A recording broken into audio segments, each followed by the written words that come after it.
Phone কথা হইলো আমি আবার মাদ্রাসাত পড়ানোর আগে প্রাইমারি স্কুলও 5 পাস। প্রাইমারি স্কুলে আমি ক্লাস 5 পর্যন্ত পড়ছি। তাই যখন 5-এ পাস কইরা মাদ্রাসাত গিয়ে ভর্তি হয়েছি, আমরা এলাকাতে এক লোক আছিল, এবার কথায় ফাঁক না, মুহে দিয়া যাইয়ে তাই কয়, ওই যে হেতার মতো আর কি।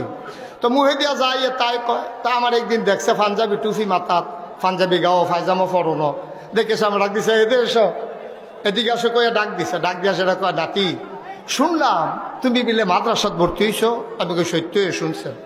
তা আমার জিগায় ইয়া করনি, ওই উর্দু পড়ায়নি। আমি কই উর্দু না পড়াইলে উর্দু শিহাম কেমনি? উর্দু তো পড়াই।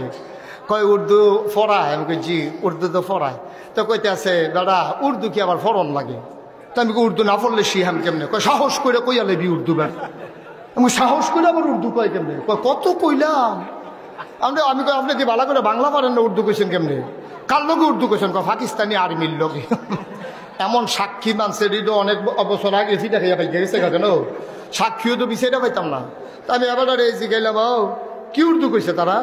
কয় আমার একদিন রাস্তা দিয়ে আটতে আসি, এক পাকিস্তানি আর্মি আমার ডাক দিছে, বড্ড বুড্ডু কয়ে ডাক দিছে, মানে বুড়া কইয়া ডাক দিছে। আমি তো বন্দুক টন্দুক দেখে দৌড় দিয়ে আইসি। আইয়া সেটা দেখি যে রাস্তার মধ্যে একটা কাঁচা পয়সা ফেরা রয়েছে, এটা কাঁচা টেহা কইতো আগে, কাঁচা টেহা ফেরা রয়েছে। আমার দেখে সেটা কয়, বড্ড ইয়ে পয়সা লে লাও। তা আমি আপনি কি তা কইছেন? কই উর্দু কইছি। আমি যেই নমুনা এবার আমি কি উর্দু কইছে? কয় সাহস করে কইছে হাম গরিব হইতা হয় কিন্তু টোকানটা পয়সা নিহি লইতে হয়। তবে এটা উর্দু লোক লগে হায় আছে না। আমি বললাম লগে হায় থাকলে যেমন উর্দু হয় না, মুখে দিয়া যা আসে তা বললে ইসলাম হয় না, ঠিক কিনা? তুমি মন্ডায় যা ধরে তা কইবা, মন্ডায় যা ধরে তা করবা, সামনে যা পাও তা খাইবা। এটার মুসলমান হইতে পারে না। মুসলমানের একটা মাপকাঠি আছে না কিনা? কোরআন সুন্নাহর বাইরে তোমার যাওয়ার কোনো সুযোগ নাই বাবা। এই গণ্ডির ভিতর থেকে তোমার জিন্দেগি কাটাইতে হবে। মন যা চায় তাই করা যাবে না। আমার দেশে করে না কি করে না? আমার দেশে মন যা চায় তা করে, সামনে যা পায় তা খায়। কিসের হালাল কিসের হারাম? আমি বলি তোমার যুক্তির নাম ইসলাম না। কোরআন সুন্নাহর বাইরে কোনো ইসলাম নাই। তোমার মন চাইলে তুমি ইসলাম মানবা, না মন চাইলে বইলা বিদায় নিয়ে চলে যাবা। তোমার মন মতো ইসলাম হবে না, ইসলামের মন মতো তোমাকে হইতে হবে, ঠিক কিনা? আমাদের মন মতো ইসলাম হবে অথবা আমাদের মন মতো ইসলাম হবে?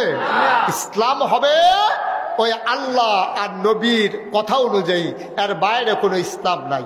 আল্লাহর কথা যেমন শরীয়ত, নবীজির কথাও শরীয়ত। আল্লাহ যেমন শাআরা, নবীও শাআরে, তিনিও শরীয়ত প্রণেতা। তার কথা, তার কাজ, তার সমর্থন, তার মৌন সম্মতি সবগুলো ইসলাম। সুবহানাল্লাহ বলবেন না? ওনাদের স্বপ্ন, নবীরা যে স্বপ্ন দেখে, এই স্বপ্ন সত্য। আমরার স্বপ্নের কোনো আগামাতা নাই। আপনার স্বপ্নে কোনো বিষয়টা পাইতেন না, মিলে পাইতেন না। আপনি কই গেছেন কইতেন পারতেন না। এই দেহে বেড়ায় শান্তিনে ঘেরে রয়েছে, এই মিনিট খানিকের ভিতরে দাউদকান্দি ব্রিজের তলে ঘেরে রয়েছে। এই দেহে বেড়া রোদ ফুয়াইতেছে, এই দেহে ডুবাইয়া মাছ ধরতে আছে। এবারে নিজেও বুঝেন এটা কিতা করতে আসি। একটা স্বপ্নে দেহে লাল শাক দিয়া ভাত খাইতে আছে, সহালে ঘুমের তুইটা দেখে খেতাটা চাবাইয়া তুষ করে আলাইছে। নবীদের স্বপ্ন কি মিথ্যা না সত্য? সত্য। কত কথা মিথ্যা না সত্য? আহা, কত মজার কথা, শুনতে মন চায়। নবীদের স্বপ্ন যে কত সত্য দেখেন। একদিন নবীজি ঘুমাই দিছে, ঘুমের তো উঠা যখন আসতে দেখে হাজার হাজার সাহাবা বৈশা রয়েছে। নবীজি কয় শুনো, এইমাত্র একটা স্বপ্নে দেখলাম। তো সবাই কই ইয়া রাসূলুল্লাহ কি স্বপ্নে দেখছেন? কয় শুনতে চাও?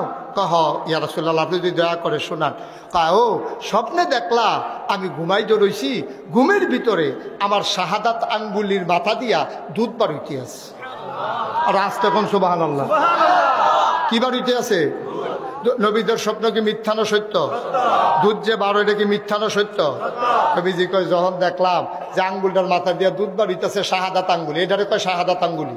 এটারে কয় বৃদ্ধা, এটারে কয় শাহাদাত, এটারে কয় মধ্যমা, এটারে কয় অনামিকা, এটারে কয় কনিষ্ঠা।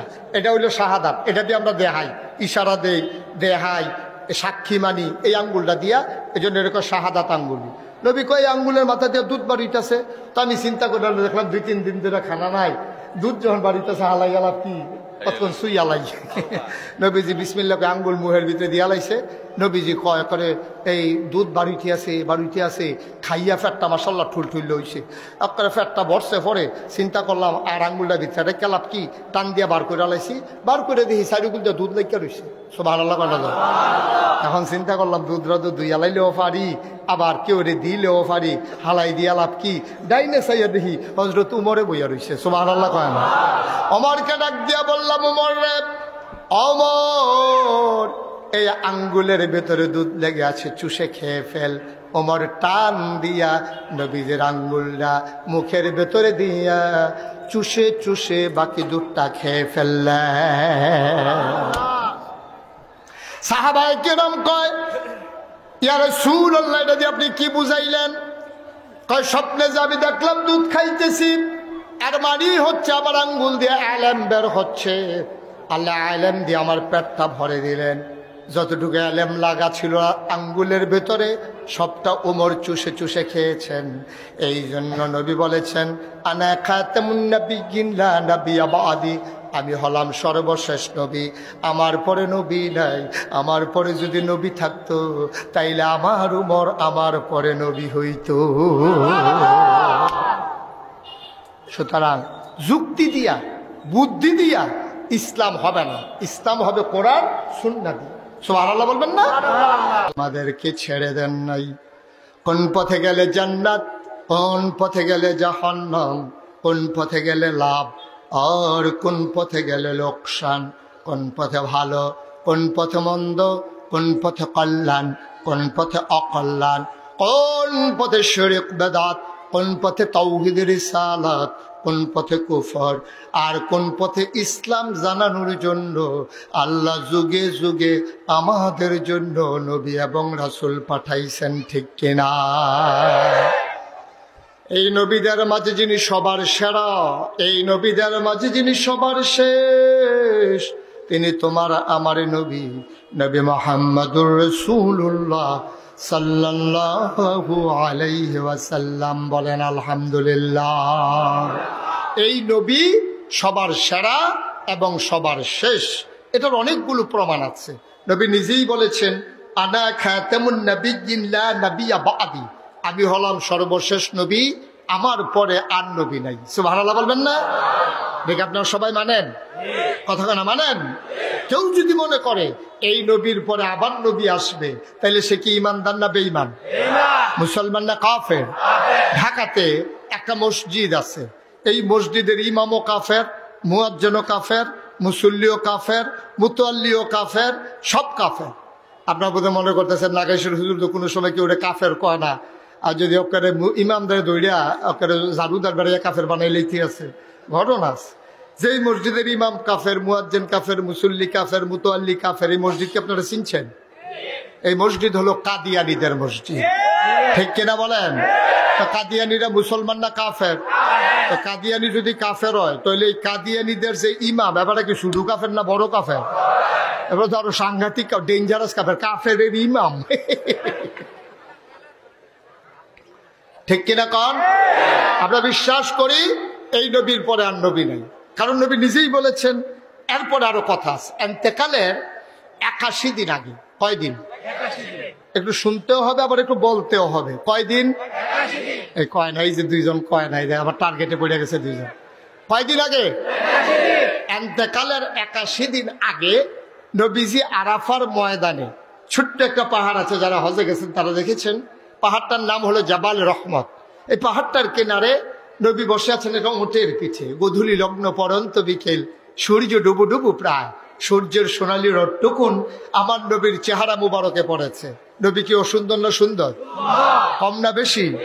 এখন সবাই তাকায়া দেখলো নবীজি উটের পিঠে এতক্ষণ বসে আছেন, উঠো দাঁড়িয়ে আছে। হঠাৎ করে ওঁটটা বসে পড়লো, কপালে মুক্তার দানার মতো ঘাম জমে গেল। চোখ দুইটা বড় বড়, গাল হয়ে গেল লাল। সুবহানাল্লাহ বলবেন না? পাশের সাহাবারা বুঝলেন এটা হচ্ছে ওয়াহী নাযিলের লক্ষণ।